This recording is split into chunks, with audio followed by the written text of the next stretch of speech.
মধ্যযুগৰ অসমীয়া ভাষাৰ পৰিচয় আগবঢ়াওক। খ্ৰীষ্টীয় ৬ষ্ঠ-৭ম শতিকাৰ পৰা খ্ৰীষ্টীয় দ্বাদশ শতিকালৈ হিন্দু ৰজাসকলৰ তামৰ ফলিবোৰত অসমীয়া ভাষাৰ বৈশিষ্ট্যসূচক ধ্বনিমূলক নিদৰ্শন পোৱা যায়। তামৰ ফলি অথবা চৰ্যাপদৰ ভাষাত বিশুদ্ধ অসমীয়া ৰূপৰ নিদৰ্শন পোৱা নাযায়। ইয়াৰ নিদৰ্শন পোৱা যায় ত্ৰয়োদশ শতিকাৰ প্ৰাৰম্ভৰ পৰা। মধ্যযুগৰ অসমীয়া ভাষাৰ সময়সীমা সপ্তদশ শতিকাৰ পৰা ঊনবিংশ শতিকাৰ আৰম্ভণিলৈ। এই যুগত পদ্য সাহিত্যৰ সমান্তৰালভাৱে গদ্য সাহিত্যৰ প্ৰাদুৰ্ভাৱ ঘটে।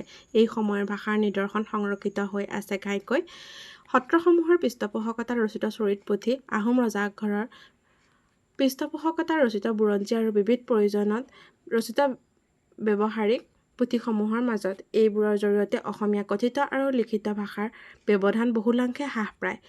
সাহিত্যিক ধৰ্মৰ বিষয়তকৈ ব্যৱহাৰিক জীৱনক অগ্ৰাধিকাৰ দিবলৈ লোৱা দৈনন্দিন কথ্য ভংগীমাই সাহিত্যৰ ভাষাকে ব্যাপকভাৱে প্ৰভাৱিত কৰে।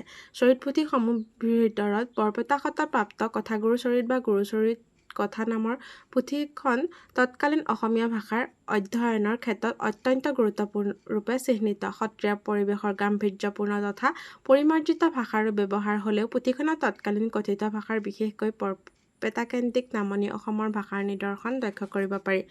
প্ৰথম পুৰুষত একবচনৰ সলনি বহুবচনৰ প্ৰয়োগ, প্ৰত্যক্ষ উক্তিতকৈ পৰোক্ষ উক্তিৰ প্ৰতি প্ৰৱণতা, ধৰ্মীয় বিশ্বাসযুক্ত খণ্ডবাক্যৰ বহুল প্ৰয়োগ, প্ৰবাদ প্ৰতন্ত্ৰ, ফকৰা যোজনা আৰু শাস্ত্ৰৰ আপ্তবাক্যৰ উদ্ধৃতিয়ে পুথিখনৰ ৰচনাৰীতিক অনন্য সৌন্দৰ্য দান কৰিছে। ভকতীয়া প্ৰকাশভংগী, উচ্চাৰণযোগ্য বৰ্ণবিন্যাসৰ প্ৰয়োগ, তদ্ভৱ শব্দৰ প্ৰাচুৰ্য, অল্প প্ৰাণধ্বনিৰ মহাপ্ৰাণলৈ ৰূপান্তৰিত, ক্ৰিয়াশব্দৰ মধ্যৱৰ্তীৰ কাৰকৰ লোপ যেনে কৰিলে, কৈলে,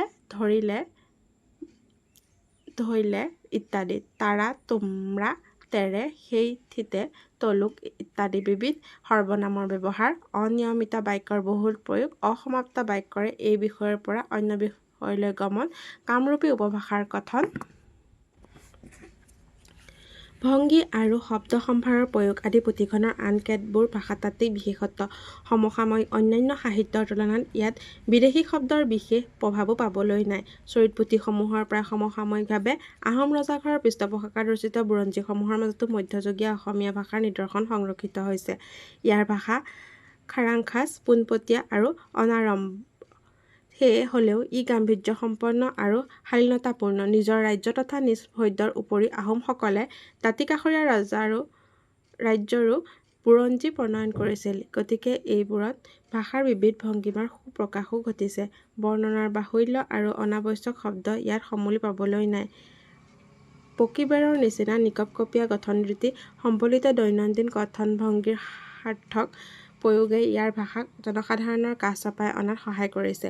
বৰ্ণনীয় বিষয়বস্তুৰ স্পষ্টতাৰ হেতু চুটি চুটি বাক্যৰ ব্যৱহাৰ, পাছে, বোলে আদি পদেৰে বাক্য আৰম্ভ কৰাৰ কৌশল, নাম ধাতুৰ সাধনত আ, ইয়া, ৱা প্ৰত্যয়ৰ সংযোগ, আচ ধাতুৰ অপৰিৱৰ্তিত ৰূপত প্ৰয়োগ যেনে আচোতে, বহুবচনৰ প্ৰত্যয়, হিচাপবোৰ আৰু হতৰ সৰ্বপ্ৰথমৰ ব্যৱহাৰ, প্ৰশ্নাৰ্থে নেকি আৰু নিকিৰ অন্ত্যস্ত য় ব শ্ৰুতিৰ ঠাইত স্বৰৰ প্ৰয়োগ, বৰবৰুৱা জিএকে কাৰক আৰু ক্ৰিয়া বিভক্তিৰ আধুনিক ৰূপৰ সৈতে পাৰ্থক্যহীনতা, সম্বন্ধবাচক বিশেষ্যত পুৰুষবাচক প্ৰত্যয়ৰ যথাযথ প্ৰয়োগ, আৰবী পাৰ্চী শব্দৰ বহুল ব্যৱহাৰ আদি বুৰঞ্জীৰ ভাষাৰ কেতবোৰ প্ৰধান বিশেষত্ব। বুৰঞ্জী আৰু চৰিত পুথিসমূহৰ উপৰিও ৰঘুনাথ মহন্তৰ কথা ৰামায়ণ, গোপালচৰণ দ্বিজৰ কথা ভক্তিৰ ৰত্নাকৰ, সুকুমাৰ বৰকাইতৰ হস্তীৰ বিদ্যাৰ্ণৱ আৰু ঘোঁৰা নিদান নামৰ পুথিয়েও মধ্যযুগীয় ভাষাৰ নিদৰ্শন দাঙি ধৰে। ইয়াৰ শেষৰ পুথি দুখনৰ ভাষা বুৰঞ্জীৰ গদ্যৰ ওচৰ চপা। গতিকে গম পালোঁ মধ্যযুগৰ চৰিত সাহিত্য বুৰঞ্জী সাহিত্যৰ গদ্যৰীতিয়ে অসমীয়া গদ্যক নব্য ৰূপ দান কৰে। ভাষাৰীতিৰ ফালৰ পৰা এই যুগৰ সাহিত্যৰ ভাষাই প্ৰাচীন ৰূপৰ পৰিৱৰ্তন ঘটাই নতুন ৰূপত প্ৰতিষ্ঠিত হৈছিল। ধন্যবাদ।